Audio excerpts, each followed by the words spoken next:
কাবা ঘরের একজন কালো ইমাম আছে, নাম ইমাম আল কালবানি। দেখছেন এই ইমামরে আপনারা? উনি লন্ডনে একটা ইন্টারভিউতে বলেছেন, আমার মায়ের বদদোয়া আমাকে কাবা ঘরের ইমাম বানিয়েছে। লন্ডনে একটা কনফারেন্সে উনি ইন্টারভিউ দিচ্ছিলেন। তো ওনাকে বলা হলো, কাবার সব ইমাম সাদা ইমাম, আপনি কালো মানুষ, কেমনি ইমাম হইলেন? উনি বললেন, আমার মায়ের বদদোয়া আজকে আমাকে কাবা ঘরের ইমাম বানিয়েছে। উনি বললেন, আমি ছোট্টবেলা অনেক বদের হাট দিছিলাম, আমার মতো দুষ্ট আমার এলাকায় কোনো ছেলে ছিল না। মানুষের গালাগালি, মারামারি, দুষ্টামি, ভাঙচুর, চেঁচামেচি, চিৎকার, বিশৃঙ্খলা আমার মতো কেউ বেশি করতে পারতো না। কিন্তু আমার মা ছিল অনেক বড় আল্লাহওয়ালা। আমার মা জানতেন আল্লাহর কাছে দোয়া করার কত বড় পাওয়ার। আমার মা যখন আমার উপর রেগে যেতেন, আমার মা জানতেন রাগের মাথায় বদদোয়া দিলে বদদোয়া কবুল হয়ে যাবে। এজন্য যখনই আমি বেশি দুষ্টামি শুরু করে দিতাম, আমার মা রেগে আমারে বদদোয়া দিয়ে বলতেন, আল্লাহ তোরে হেদায়েত দেখ, আল্লাহ তোরে কাবা ঘরের ইমাম বানায় দে। মা যখন রেগে যেতেন, রেগে মেগে উনি সব সময় বলতেন, আল্লাহ তোরে হেদায়েত দেখ, তোরে কাবার ইমাম বানায় দেখ। রাগে রাগে ভালো দোয়া করতেন। সুবহানাল্লাহ কইতে বললেন না? আপনারাও আপনাদের ছেলে মেয়েদের জন্য একটা ভালো দোয়া সেট করে নেবেন। রাগ আসলে ওই দোয়াটা করবেন, ওইটার উপরে ঝাল মিটাবেন, রাগ মেটাবেন ওইটার উপর। পারা যাবে? পারা যাবে? 12 নাম্বার, ছেলে মেয়েদের সাথে খেলাধুলা করবেন। ঘরে খেলবেন, বাগানে গেলে খেলবেন, ছোট্ট বল নিয়ে আপনি দিবেন আপনার ছেলের হাতে, ছেলে দিবে আপনার হাতে। খেলাধুলার দরকার আছে না? আল্লাহ রাসূল সাল্লাল্লাহু আলাইহি ওয়াসাল্লাম বনুল আব্বাস চাচাতো ভাইগুলোর এক জায়গায় এক লাইনে দাঁড় করাইতো, আর বলতো, মান সাবাকা ইলাইয়া ফালাহু কাদা ওয়া কাদা, যে দৌড়ে এসে আমারে ধরতে পারবি তার এই পুরস্কার দিব। ওনার চাচাতো ভাইগুলো পাগলের মতো একসাথে দৌড়ে এসে কেউ বিশ্বনবীর কাঁধের উপরে উঠতেন, কেউ বুকের উপরে উঠতেন। বিশ্বনবী সবাইকে সবার হাতে হাদিয়া তুলে দিতেন। বিশ্বনবী নিজের কলিজার টুকরা কন্যা ফাতেমা রাদিয়াল্লাহু তাআলা আনহার 2 সন্তান হাসান আর হুসাইনকে নিয়ে সব সময় খেলতেন। পড়েন সুবহানাল্লাহ। হাসান আর হুসাইন রাদিয়াল্লাহু তাআলা আনহুমা বিশ্বনবীকে ঘোড়া বানিয়ে খেলতেন। ঘোড়া হতো কে? সবাই বলতে হবে, ঘোড়া হতো কে? আর ঘোড়সাওয়ার কে? হাসান আর হুসাইন। বিশ্বনবীরে ঘোড়া বানায় এরা কান্দে উঠতো। আর বিশ্বনবী বাবরি চুল রাখতেন, ওই বাবরি চুল ধরে এরকম ঘোড়া ঘোড়া খেলতো। সুবহানাল্লাহ পড়বেন না? মনে থাকবে বাচ্চাদের সাথে খেলাধুলা। 13 নাম্বার, কঠিন কঠিন ইবাদত গুলো বাচ্চাদেরকে ঘরে প্র্যাকটিস করাবেন। যেমন রমাদানের রোজা যদি রাখতে চায় রাখতে দিন। এই যে এপ্রিলে আসতেছে রোজা, অনেকে কয় হুজুর পারবে না, ছেলে কয় পারুম, বাবা কয় পারবে না। টিভিতে আমাকে অনেক জায়গায় লাইভ প্রশ্ন করেছে যে হুজুর আম্মু আমাকে রাখতে দেয় না, আমার রাখতে মনে হচ্ছে, আমি কি করব? আমি বলছি তুমি রাইখা ফেলবা। একদিন 2 দিন না খেয়ে থাকলে কোনো বাচ্চা মরে না মিয়া, মরবে? ওর যে স্পিরিটটা আছে এটাকে ইসলামের পক্ষে কাজে লাগান। ও রাখতে চায়, আপনি বাচ্চা দেন কেন? বাচ্চা দেবেন না। আমি যখন খুব ছোট, আমিও রোজা রাখার জন্য জোর করতাম, খুব জোর করতাম। তো আমার দাদি আমারে শিখাই দিত। আমি যখন স্কুলে যেতাম বলতো যে তোর রোজা রাখা লাগবে না, সারাদিন একটা কাজ করবি, তুই সকাল থেকে দুপুর 12টা পর্যন্ত না খেয়ে থাকলে অর্ধেক রোজা, 12টার দিকে আইসা ইফতারি করবি। তো আমার স্কুল ছুটি হইতো 12টায়, আমি 12টার দিকে আইসা ইফতারি করে ফেলতাম। তো আমার অর্ধেক রোজা হয়েছে। এরপরের দিন আবার 12টার দিকে উনি দাদি বুঝাইতেন যে তোর 2 অর্ধেক মিলে 1 রোজা, এই পুরা রমজানে তুই রাখবি 15টা রোজা। এরকম বুদ্ধি আছে না নাই? একেবারে ছোট্ট যারা যারা রাখলে আসলেই ক্ষতি হতে পারে, এদেরকে এইভাবে বুঝাবেন যে অর্ধেক অর্ধেক 2 অর্ধেক মিলে একটা হবে। তারপর একটু বড় হলে রাখতে চাইলে রাখার সুযোগ দিবেন। ছোট বাচ্চা, যে বাচ্চার আমল নামা এখনো শুরু হয় নাই, যত নেক আমল করবে সব বাবা মার আমল নামায় তুলে দেয় কে? এজন্য অভ্যাস করেন। ডিসেম্বরে যখন স্কুল ছুটি দেয়, ফ্যামিলির সবাই মিলে রাতে ওঠেন, রাত 4টার দিকে তাহাজ্জুদের প্রোগ্রাম হবে। আপনি ইমাম, পেছনে থাকবে আপনার ছেলে, একেবারে শেষ কাতারে আপনার স্ত্রী আর আপনার মেয়েরা। পারা যাবে? আওয়াজ করে বলতে হবে ইনশাআল্লাহ। 14 নাম্বার, ছেলে মেয়েদেরকে ভালো ভালো নামে ডাকেন। বিশ্বনবী সহ অন্যান্য সব নবীরা ছেলে মেয়েদেরকে যখন ডাকতেন আদর করে ডাকতেন ইয়া বুনাইয়া। ইয়া বুনাইয়া মানে ও আমার কলিজার টুকরা সন্তান। ইয়া বুনাইয়া, হে আমার কলিজার টুকরা সন্তান। ফাতেমা রাদিয়াল্লাহু তাআলা আনহা যখন বিশ্বনবীর ঘরে আসতেন, বিশ্বনবী বলতেন মারহাবান বিবনাতি, ওয়েলকাম মাই ডটার। ও আমার কন্যা, আমার ঘরে তোমাকে ওয়েলকাম। মারহাবান বিবনাতি, হে আমার কন্যা, আমার বাসায় তোমাকে সুস্বাগত। সুবহানাল্লাহ পড়বেন না? আর ইমাম হাসানকে বিশ্বনবী ডাকতেন লুকা। যখন ফাতেমা রাদিয়াল্লাহু তাআলা আনহার ঘরে বিশ্বনবী বেড়াতে যেতেন, যেই বলতেন আইনাল লুকা, আইনাল লুকা, আমার পিচ্চি কলিজার টুকরাটা কোথায়? সুবহানাল্লাহ পড়েন। সুন্দর নাম ধরে ডাকবেন। 15 নাম্বার, বাচ্চাকে আগে সালাম দিবেন। বাচ্চাকে আগে কি দিবেন? দেন আপনি? দেন দেন সবাই দিবেন, পারবেন না? আপনি ভাবিকে দিবেন, ভাবি আপনাকে দিবে। ঘরে ঢোকার সময় একটা কম্পিটিশন তৈরি করে ফেলতে হবে, দরজা খোলার সাথে কে আগে দিতে পারে। আমার বাসায় কম্পিটিশন চলে, দরজা খোলার সাথে সাথে সবাই শুরু সালাম। আমি আগে দিল আমার মেয়ে বলে সেই সব সময় আগে দিচ্ছে। জীবনে এদের সাথে আপনি পারবেন না, এরাই আপনাকে আগে দিয়ে দিবে। আজকে থেকে এই প্রতিযোগিতা করা যাবে। ঘরে ঢুকে আগে আমাদের কি চলবে? সালাম। 16 নাম্বার, বাচ্চাদেরকে গিফট দিবেন। বলবেন 5 ওয়াক্ত নামাজ পড়লে তোমার এটা কিনে দিব, রমজানের রোজা রাখলে তোমাকে কক্সবাজার বেড়াতে নিয়ে যাব, এই সূরাটা মুখস্থ করে শোনালে তোমার নিয়ে উমরা করতে যাব। পারা যাবে? বাচ্চাদেরকে মসজিদে নিয়ে যাবে। তুরস্কের একটা মসজিদে দেখেছি, তারা ঘোষণা দিয়েছে যেই শিশুরা টানা 40 দিন ফজরের নামাজ মসজিদে এসে জামাতে পড়বে, তাদেরকে একটা করে বাইসাইকেল, খেলার সাইকেল দেওয়া হবে। শুনে অবাক হবেন, বাংলাদেশের একটা মসজিদেও এইভাবে অনেকগুলো ছেলেকে 40 দিন টানা মসজিদে জামাতে নামাজ পড়ার কারণে প্রত্যেকের হাতে মসজিদ কমিটি সাইকেল তুলে দিয়েছে। এরকম পারা যাবে না? লক্ষ্মীপুরে বাচ্চাদেরকে মসজিদে নিয়ে যান। মসজিদে বাচ্চা গেলে কেউ অস্বস্তিতে ভুগবেন না, রেগে যাবেন না, কারণ মসজিদে বাচ্চা গেলে এগুলো ভবিষ্যৎ প্রজন্ম নামাজি হবে। তুরস্কের মসজিদে লেখা থাকে তারাবি নামাজের সময় পেছন থেকে যদি আমরা নামাজ পড়ি, তার মানে ভবিষ্যৎ প্রজন্ম এগুলো টাইনাও মসজিদে আনা যাবে। 17 নাম্বার, আপনার ছেলেকে স্কুলে পাঠান অথবা মাদ্রাসায় পাঠান। অশিক্ষা, কুশিক্ষা আর মূর্খতার সাথে ইসলামের কোনো সম্পর্ক নাই। হয় স্কুলে পাঠাবেন, নয় কই পাঠাবেন মাদ্রাসায়। আওয়াজ করে বলেন, হয় স্কুলে পাঠাবেন, নয় কই পাঠাবেন। পাঠাতেই হবে আপনাকে। শিক্ষার আলো ছড়িয়ে পড়ুক ঘরে ঘরে, আমরা চাই কি চাই না? কোন অশিক্ষা, মূর্খতা এগুলোর স্থান ইসলামে আছে? নাই। ছেলে মেয়েদেরকে অনেকে পড়াশোনা করাইতে করাইতে এত প্রেসার দেয়, যেটা ছেলে মেয়েদের মেন্টালি অনেক সমস্যা তৈরি করে। এরকম আছে না নাই? আমি এমন অনেক ছেলে মেয়েকে দেখছি, তার ওজন যত, তার ব্যাগের ওজন তার চেয়ে বেশি। আছে না নাই? ছোট্ট বাচ্চার কাঁধে এক গাদা বই দিয়ে দেয়। কে বলেছে আপনাকে এতগুলো বই দিতে? কে বলেছে? জোর করে চাপিয়ে দেওয়ার নাম বিদ্যা, চাপিয়ে দেওয়ার নাম শিক্ষা নয়। জোর করে প্রাইভেট স্যারের কাছে পড়ানো, কোচিং এ পাঠানো, শিক্ষার নামে এরকম প্রেসার দিয়ে বিদ্যা উঠিয়ে দেওয়ার নাম শিক্ষা নয়। শিক্ষা হচ্ছে আপনার ছেলে মেয়ের স্বতঃস্ফূর্ত আত্মবিকাশ। নিজ থেকে সে বুঝবে, নিজ থেকে সে তার ভালো লাগা থেকে সে পড়াশোনার সাথে সম্পৃক্ত হবে, সে স্কুলে যেতে চাইবে।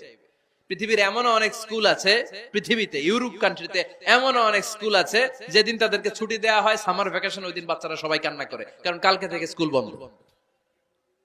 আমাদের দেশের ছুটি হইলে আজ আমাদের ছুটি, ও ভাই আজ আমাদের ছুটি, খুব আনন্দিত, তাই না? কারণ ওই যে স্যাররা পিটায়, ক্লাসে মজা করে পড়ায় না। কিন্তু ইউরোপের অনেক স্কুল আছে, সামার ভ্যাকেশন যেদিন ছুটি শুরু, তার আগের দিন বাচ্চারা স্কুলে কাঁদে, কালকে থেকে আসবো না আর স্কুলে। এজন্য জোর করে বিদ্যা চাপিয়ে দেওয়ার নাম শিক্ষা নয়। শিক্ষা আপনার ছেলে মেয়েদের স্বতঃস্ফূর্ত আত্মবিকাশ। ভালো শিক্ষক বাছাই করুন, ভালো টিউটর, ভালো প্রতিষ্ঠান। ভালো প্রতিষ্ঠান অনেক জরুরি। বাংলাদেশের অনেক লজ্জাজনক হলেও সত্যি, অনেক মাদ্রাসার মধ্যে শিক্ষার্থীদের উপর নির্যাতন করা হয়, শারীরিক নির্যাতনের মতো ঘটনাও ঘটে। আছে না নাই? আপনার ছেলে মেয়েদের স্বাস্থ্যের সুরক্ষা, চারিত্রিক সুরক্ষা, এটা আপনাকে নিশ্চিত করতে হবে। You are the guardian. আপনার কাঁধের উপরে দায়িত্ব দিয়ে দিয়েছে কে? সো এলাকার সবচেয়ে ভালো প্রতিষ্ঠান, ভালো শিক্ষকের কাছে আপনার ছেলেকে তুলে দিবেন। পারবেন তো? ইনশাআল্লাহ। পড়েন। 18 নম্বরে ছেলে মেয়েদের স্বাস্থ্য সুরক্ষার নিয়ম নীতি শিখায় দিবেন। স্বাস্থ্য সকল সুখের মূল। আমরা ছোটবেলায় পড়তাম early to bed and early to rise makes a man healthy, wealthy and wise. আগে যে ঘুমায়, আগে যে ঘুম থেকে ওঠে, এ সম্পদশালী হয়, এ স্বাস্থ্যশালী হয়, এ হয় এলাকার সবচেয়ে জ্ঞানী। ঠিক কি না? এখন ছেলে মেয়ে রাতে ঘুমায় দেরি করে, সকালে উঠে দেরি করে, ফজরের নামাজ নাই, মক্তব নাই, স্কুলে যায় দেরি করে। এরকম আছে না নাই? না, বাচ্চাদেরকে শিখাবেন। স্বাস্থ্য সুরক্ষার নীতিমালা বিষ্ণু ইসা ইসলাম শিখিয়ে গিয়েছেন। বাচ্চাকে মেসওয়াক কিভাবে করতে হয় শিখাই দিবেন। পারবেন? ব্রাশ কিভাবে করতে হয় শিখাই দিবেন, স্যানিটেশন হাইজিন কিভাবে মেনটেন করতে হয় শিখাবেন, টয়লেটে ঢুকে কি করতে হয় এগুলো শিখায় না অনেক মা বাবা, আছে না নাই? কিভাবে টয়লেট করতে হয়, টয়লেট শেষে কিভাবে হাত ধুইতে হয়। প্রথম প্রথম যে মেয়েদের পিরিয়ড শুরু হয় তাদের ক্ষেত্রে তাদের মায়ের অনেক ভূমিকা আছে, বড় বোনদের অনেক ভূমিকা আছে। লাজুকতার কারণে তারা অনেক ধরনের এই স্বাস্থ্যজনিত রোগের মাধ্যমে ভুগে। আর এই দেশে এগুলো নিয়ে অনেক কুসংস্কার আছে, অনেক নানি খালা এরা এমন এমন কথা বলে যে এই জামা পরা যাবে না, পিরিয়ড যখন কোনো মেয়ের শুরু হয় এটা খাওয়া যাবে না, ওইটা করা যাবে না, এগুলোর সাথে ইসলামের কোনো সম্পর্ক নাই। আপনি মা, আপনি আপনার মেয়েকে এগুলো শিখান যে মা এটা আমার হয়েছে, তোমার নানুর হয়েছে, এটা তোমারও হবে, ইটস ভেরি ন্যাচারাল, এটা খুবই ন্যাচারাল একটা বিষয়, তোমাকে সাহস হারালে চলবে না, এটা খুব সিম্পল একটা ম্যাটার, এটা হয়, এটা হবে। এভাবে বড় বোনেরা মায়েরা মেয়েদেরকে স্বাস্থ্য সুরক্ষার ব্যাপারে গাইডলাইন দেবে। সর্বশেষ কথা, স্বাস্থ্য সুরক্ষার ব্যাপারে প্রত্যেকটা ছেলে মেয়েকে কমন কিছু রুকিয়া শিখাবেন। প্রত্যেক ছেলে এবং মেয়ে নিজের ঝাড়ফুঁক যেন নিজেই করতে পারে। এই তোমার মাইকের কি হয়েছে আবার এরকম আওয়াজ কেন? কমন কিছু ঝাড়ফুঁক, যেমন সূরা ফালাক, সূরা ইখলাস, সূরা ফালাক, সূরা নাস, প্রত্যেক ছেলে মেয়ে নিজেই যেন সূরা ইখলাস, সূরা ফালাক, সূরা নাস পরে ফু দিয়ে সারা গায়ে মাসে করে নিতে পারে।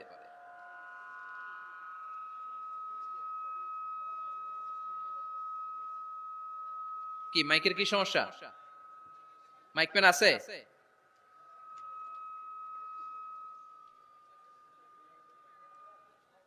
মাইক পেন কই? আওয়াজ কেন? আয়াতুল কুরসি প্রত্যেকটা ছেলেকে শেখাবেন, সূরা ফাতিহা শেখাবেন, তিন কুল শেখাবেন।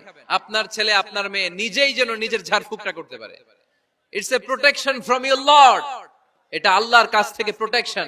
প্রত্যেক ছেলে মেয়ে ঝাড়ফুঁক করে নিজের গায়ে নিজে ফু দিবে, এগুলো শেখানো যাবে। 19 নাম্বার, ছেলে মেয়েদেরকে নামাজের আদেশ করেন। বিশ্বনবী বললেন মুরু আওলাদাকুম বিসসালাতি ওয়া হুম আবনাউ সাবঈ সিনিন ওয়াদরিবুহুম আলাইহা ওয়া হুম আবনাউ 10 সিনিন। ছেলে মেয়েদের বয়স যখন 7 হয়ে যায় নামাজের আদেশ দিয়ে দাও। আবার ছেলে মেয়েদের বয়স যখন 10 হয়ে যায় শাসন করে হলেও মসজিদের ভিতরে ঢুকায় দাও। আদেশটা কার? চিল্লায় বলতে হবে আদেশটা কার? আউয়ালু মা ইউহাসাবু বিহিল আবদু ইয়াউমাল কিয়ামাতি আস-সালাহ। কিয়ামতের দিন সর্বপ্রথম আল্লাহ যে হিসাবটা চাইবে সেটা সালাতের হিসাব। যার নামাজ নাই তার ঈমান নাই। আওয়াজ করে বলেন, যার নামাজ নাই তার কি নাই? ঈমান নাই। ছেলে মেয়েদেরকে শিখান। অনেকে 4 ওয়াক্ত নামাজ পড়ায়, ছেলে মেয়েদেরকে ফজরের সময় ডাকেন, আছে না নাই? যদি জিজ্ঞেস করি কেন ডাকেন না, কয় আদরের ছেলে একটু ঘুমাক। আচ্ছা, ভোর 5টার দিকে যদি আপনার ঘরে আগুন লাগে কি করবেন? ভোর 4টার দিকে আপনার ঘরে দাউ দাউ করে সিলিন্ডার ব্রাস্ট হয়ে আগুন লাগছে, কি বলবেন? ছেলেটার একটু ঘুমাক, আদরের ছেলে তো, হ্যাঁ বলবেন না? তখন কি করবেন? ডাকবেন। এই দুনিয়ার আগুন থেকে বাঁচানোর জন্য যদি ছেলেকে ফজরের সময় ডাকেন, জাহান্নামের আগুন থেকে বাঁচানোর জন্য ফজরের সময় ওকে ডেকে দেওয়ার দরকার আছে না নাই? 20 নম্বরে, ছেলে মেয়েদের বয়স যখন 10 বছর হয়ে যায় বিশ্বনবী বললেন তাদের বিছানা আলাদা করে দাও। ইদা বালাগাল আওলাদু 10 সিনিন ফাররিকু বাইনাহুম ফিল মাদাজি। ছেলে এবং মেয়ে বয়স যখন 10 বছর হয়ে গেলে মেয়ে তার বাবার সাথে এক বিছানায় ঘুমাতে পারবে, ছেলে তার মায়ের সাথে এক বিছানায় শুতে পারবে। তাদের বিছানা আলাদা করে দেন। In this time they should have taken some a little bit privacy. একটু প্রাইভেসি দেন ওদেরকে, ওদের প্রাইভেট লাইফ লিড করতে দেন। কিন্তু যতই প্রাইভেট লাইফ লিড করুক, বাবা মা হিসেবে আপনার মনিটরিং থাকার দরকার আছে না নাই? আপনার ছেলে কার সাথে মেশে, আপনার ছেলে কোথায় যায়, কোন কোন চ্যানেল দেখে, অনলাইনে কি ব্রাউজ করে, তাফসির মাহফিল দেখে নাকি পর্নোগ্রাফি দেখে যৌবনটাকে নষ্ট করে, এটা দেখার দরকার আছে না নাই? সব মনিটরিং করতে হবে। 22 নাম্বার, প্রপার ট্রেন আপ করেন। ছেলে মেয়েদেরকে সাঁতার শিখান। সাঁতার শিখাইছেন নিজে ছেলে মেয়েকে? কে কে হাত তোলেন? শিখাইছেন? শিখাইছেন? শিখান নাই, এ ভুল করছেন আপনারা, হাত নামান। ছেলে মেয়েদেরকে মাস্ট সুইমিং শিখাবেন। দেখেন এই রাস্তায় কিভাবে চলতে হয় বাবা ধরে ধরে শিখায়। আব্বু হাঁটো হাঁটো, পড়ে গেলে আবার ধরে। মাটির মধ্যে কেমন করে আপনার ছেলে হাঁটবে চলবে এটা শিখাইলেন। আপনার ছেলে যদি পানিতে পড়ে ওইখানে কিভাবে বাঁচতে হবে শিখানোর দরকার আছে না নাই? সন্তানকে কখনো ননির পুতুল করে গড়ে তুলবেন না, কষ্ট সহিষ্ণু করে গড়ে তোলেন। উপকূল পরিবেশে, কষ্টকর পরিবেশে কেমন করে বেঁচে থাকতে হয় এগুলো শিখায় দেন। ওর জীবনটারে কল্যাণময় করে দিবে কে? খেয়াল রাখবেন, সব ছেলে মেয়েদেরকে সুইমিং শিখাবেন, কুকিং শিখাবেন, রান্না শিখলে কাজে লাগে না? ওরে হোস্টেলে দিলে নিজে রান্না করে খেতে পারবে, বাইরে স্কলারশিপ পেয়ে পড়তে গেলে নিজে রান্না রিজেন করতে পারবে। ড্রাইভিং শিখাই দিবেন। আল্লাহর হাবিব সাল্লাল্লাহু আলাইহি ওয়াসাল্লাম বলেছেন, আল্লিমু আওলাদাকুম আস-সিবাহা ওয়ার রিমায়া ওয়া রুকুবাল খাইল। তোমরা তোমাদের সন্তানদেরকে সিবাহা মানে সাঁতার শিখাও। এটা আমি বানায়ে বলি নাই। কোন বর্ণনায় এসেছে সাইয়েদনা ওমর ফারুক বলতেন, কোন বর্ণনায় এসেছে আল্লাহর হাবিব বলতেন, ছেলে মেয়েদেরকে সাঁতার শেখাও যেন পানিতে ডুবে মারা না যায়। ওয়ার রিমায়া মানে কিভাবে তীর মারতে হয় শিখাও। ওই সময় ছিল তীর মারা, এখন হচ্ছে মার্শাল আর্ট, এখন কুংফু, এখন কারাটে। কেমন করে আত্মরক্ষা করবে প্রত্যেক ছেলে মেয়েদের জানার দরকার আছে না নাই? ওয়া রুকুবাল খাইল, কেমন করে ঘোড়ায় চড়তে হয় শিখাও। তখন ছিল ঘোড়ায় চড়া, এখন হইতেছে গাড়িতে চড়া। পাবলিক বাসে কেমনে চলতে হয়, পাবলিকলি কিভাবে মিশতে হয় জানার দরকার আছে না নাই? ছেলে মেয়েটারে মাঝে মাঝে বাজারে পাঠান, ওরে কিছু কিনে আনতে দেন। ও যদি লস করেও আসে তারপরেও দেন, ওর শিখার দরকার আছে না নাই? ল্যাঙ্গুয়েজ শিখান, ছেলে মেয়েদেরকে একাধিক ল্যাঙ্গুয়েজ শিখাবেন। প্রথমে শিখাবেন শুদ্ধ মাতৃভাষা, ঘরে শুদ্ধ ভাষায় কথা বলার চেষ্টা করুন। শুদ্ধ বাংলা ভাষা প্রথম, দ্বিতীয় হচ্ছে কোরআনের ভাষা আরবিক, নাম্বার 3 হচ্ছে ইন্টারন্যাশনাল ল্যাঙ্গুয়েজ ইংলিশ। আমার বাংলাদেশের প্রত্যেকটা ছেলের 3টা ল্যাঙ্গুয়েজ জানার দরকার আছে না নাই? জানার দরকার আছে না নাই? আমরা পৃথিবীর যেখানে যাই ওখানে কথা বলতে পারি। আমরা ইংরেজদের সাথে ইংরেজিতে কথা বলি, আরবদের সাথে আরবিতে কথা বলি, আর আমাদের দেশে বাংলায় কথা বলি। তাহলে মাল্টি ল্যাঙ্গুয়েজেস জানতে হবে আপনার ছেলে মেয়েদেরকে। 23 নাম্বার, টাইমলি ম্যারেজ, সময় মতো বিয়ে দিয়ে দেন। বাবা এবং মা, ছেলে মেয়ে যদি বড় হয়, ম্যাচিউরড হয়, বিয়ে দিয়ে দিবেন। কি করবেন? হ্যাঁ, এই খুশি হয়ে গেছে, ছেলে পেলে খুশি। ওয়া আনকিহুল আয়ামা মিনকুম ওয়াস-সালিহিনা মিন ইবাদিকুম ওয়া ইমাইকুম, যারা অবিবাহিত বিশ্বনবী বলেন এদেরকে বিয়ের পিঁড়িতে বসায় দাও। ইয়া মাশারাশ শাবাব, এ যুবকেরা, মান ইসতাতা মিনকুমুল বাত, যাদের সামর্থ্য আছে ফালিয়াতাজাওয়াজ, যারা বিয়ে করো। কি করো? বিয়ে করো।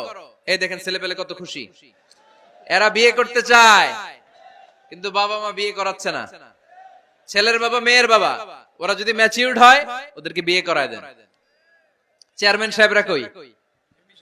এমপি সাহেব আস, এদেরকে একটু দেখেন। আচ্ছা, সব শেষ কথা, তাকসিমুল মিরাস বিল আদল, ছেলে মেয়েদের মাঝখানে ন্যায় সঙ্গত ভাবে মিরাসের বন্টন করতে হবে। ছেলে পাবে যদ্দুর, মেয়ে পাবে অর্ধেক। আচ্ছা এবার আওয়াজ করে উত্তর দেন তো, ছেলেকে যদি দেন 2 লাখ, মেয়ে পাবে কয় লাখ? ছেলেকে যদি দেন 4টা গাড়ি, মেয়ে পাবে কয়টা গাড়ি? আইনটা কার? চিল্লায় বলতে হবে, আইনটা কার? রব্বুল আলামিন বলেন, ইউসিকুমুল্লাহু ফি আওলাদিকুম লিযযাকারি মিসলু হাযযিল উনসায়াইন। আল্লাহ বিধান দিলেন, ছেলে পাবে যতটুকু, মেয়ে পাবে তার অর্ধেক। আপনাদের লক্ষ্মীপুরের কি অবস্থা? এভাবে বন্টন হয় তো? বন্টন হয়?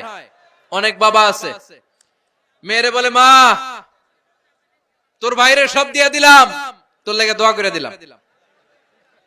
কত বড় ডাকাই!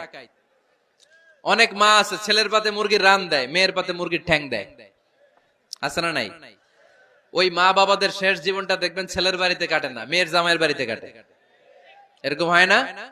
প্রকৃতির খেলা বড় খেলা, এজন্য ইনসাফের সাথে এটা বন্টন করবেন। 25 নাম্বার পয়েন্ট, সর্বশেষ পয়েন্ট, সূরা লোকমানে আল্লাহ তাআলা প্রত্যেক বাবা তার ছেলেকে কি কি পরামর্শ দিবে, কি কি আদেশ দিবে, কি কি নাসিহাত দিবে, সূরা লোকমানের 12 নম্বর আয়াত থেকে 19 নম্বর আয়াত। কত নম্বর আয়াত থেকে? 12 থেকে 19। এই আয়াতগুলোর মধ্যে একজন বাবা, একজন গার্ডিয়ান তার ছেলেকে কি কি উপদেশ দিবে, এই সবগুলো উপদেশ কোরআনের মধ্যে তুলে ধরেছে কে? আজ রাতে সূরা লোকমানের 12 নম্বর আয়াত থেকে 19 নম্বর আয়াত, এই আয়াতের অর্থগুলো ছেলে মেয়েদেরকে বসায় একসাথে পড়বেন। রাজি আছেন? আওয়াজ করে পড়েন ইনশাআল্লাহ। আল্লাহ আমাদের ফ্যামিলি গুলোর তুমি জান্নাতি ফ্যামিলি বানাও, আমাদের ছেলে মেয়েগুলোর আল্লাহ তুমি মানুষের মতো মানুষ বানাও, তাদেরকে তুমি দেশপ্রেমিক বানাও। কোরআন এবং সুন্নাহর আলোকে যে গাইডলাইন গুলো আমরা শুনলাম কিভাবে ছেলে মেয়েদেরকে মানুষ করতে হবে, এগুলো যেন আমরা মেনে চলতে পারি, আল্লাহ তুমি তৌফিক দাও। আর জোরে পড়তে হবে আমিন। এটা কি?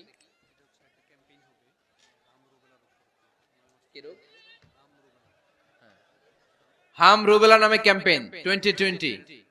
হাম রুবেলা ভাইরাসের টিকা দেয়া হবে 9 মাস থেকে 10 বছর বয়সের সকল শিশুকে এক ডোজ করে টিকা দেয়া হবে 29শে ফেব্রুয়ারি থেকে 21শে মার্চ পর্যন্ত। কোথায় দেয়া হবে?